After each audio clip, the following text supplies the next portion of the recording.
ស្ដីអ្នកទាំងអស់គ្នាថ្ងៃនេះខ្ញុំនឹងមកព្រាអ្នកទាំងអស់គ្នាអំពីការធ្វើLinuxនៅក្នុងពុតទីអញ្ចឹងអ្នកទាំងអស់គ្នា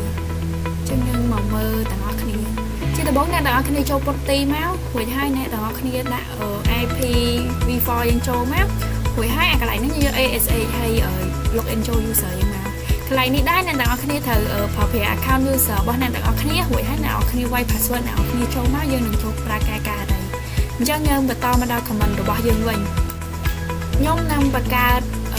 create file ជាមួយនឹង VIM អញ្ចឹងយើងក៏ចាប់ផ្ដើមបន្តវាទាំងអស់គ្នាយើងវាយពាក្យថា VIM ហើយយើងដាក់ text.txt សម្រាប់កន្លែង text នឹងដែរអ្នកនរគ្នាដាក់ឈ្មោះអីក៏បានដែរតែ .txt ហ្នឹងអ្នកនរគ្នាត្រូវតែដាក់អញ្ចឹងណារួចហើយយើងក៏ចាប់ផ្ដើម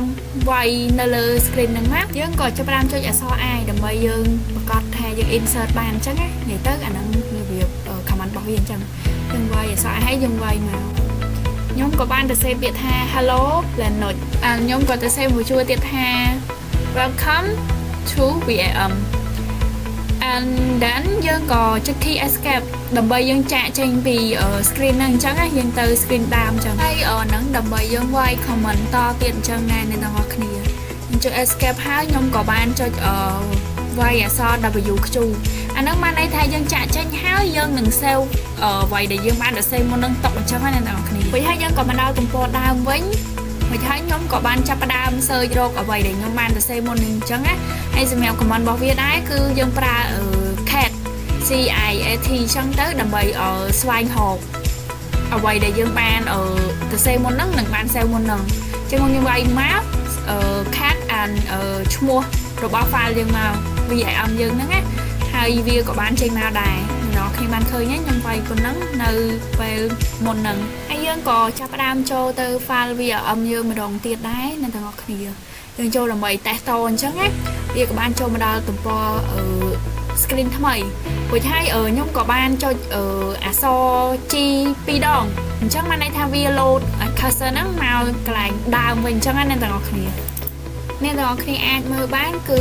cursor ពណ៌បៃតងហ្នឹងវាហត់មកកន្លែងដើមវិញអញ្ចឹងណាអ្នកទាំងអស់គ្នាហើយបើអ្នកទាំងអស់គ្នាចង់ back វិញអ្នកទាំងអស់គ្នាគ្រាន់តែចុចសញ្ញាដុល្លារទៅវានឹង back ទៅវិញអ្នកទាំងអស់គ្នារួចហើយខ្ញុំក៏ចាប់ផ្ដើមមក test ពីការលុបម្ដងអ្នកនរគ្នាចង់លុបមួយជួរអ្នកនរគ្នាគ្រាន់តែចុចអក្សរ DD 2 ដងវានឹងលុបមួយជួរឲ្យអ្នកនរគ្នាបើសិនជាចង់ undo វិញអ្នកនរគ្នាចុចអក្សរ U ហើយបើចង់ចូលលុបមួយអក្សរអ្នកនរគ្នាគ្រាន់តែចុចអក្សរ X ទៅវាលុបមួយអក្សរហើយយើងក៏ undo វាមកវិញមកហើយបើអ្នកនរគ្នាចង់លុបមួយពាក្យវិញអ្នកនរគ្នាគ្រាន់តែចុច DW មកវានឹងលុបមកពាក្យចោលអ្នកនរគ្នាអញ្ចឹងយើងក៏ undo វាមកវិញមក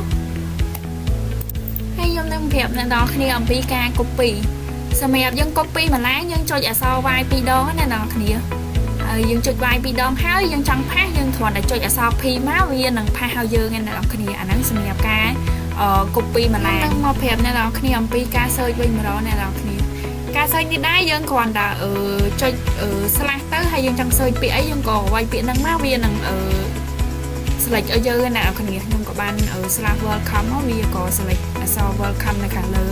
ដូចអ្នកទាំងអស់គ្នាបានឃើញចុះហើយខ្ញុំក៏បាន search បន្តដោយខ្ញុំវាយពាក្យថា welcome ហើយខ្ញុំក៏បាន search ពាក្យ hello បន្តអញ្ចឹងណាអ្នកទាំងគ្នាវានឹងចាប់ផ្ដើម select នៅខាងលើឲ្យអ្នកទាំងអស់គ្នាមើលឃើញដូចគ្នាអញ្ចឹងខ្ញុំក៏ចាប់ផ្ដើមវាយមក hello អញ្ចឹងទៅអ្នកទាំងអស់គ្នាបានឃើញវា select ពណ៌សសនៅខាងលើហើយខ្ញុំក៏បាន search ពាក្យ Linux ទៅវានឹងក៏ select ពាក្យ Linux ដូចគ្នាអញ្ចឹងវីដេអូយើងក៏មានតែប៉ុណ្្នឹងដែរជួបគ្នានៅវីដេអូក្រោយបាយបាយ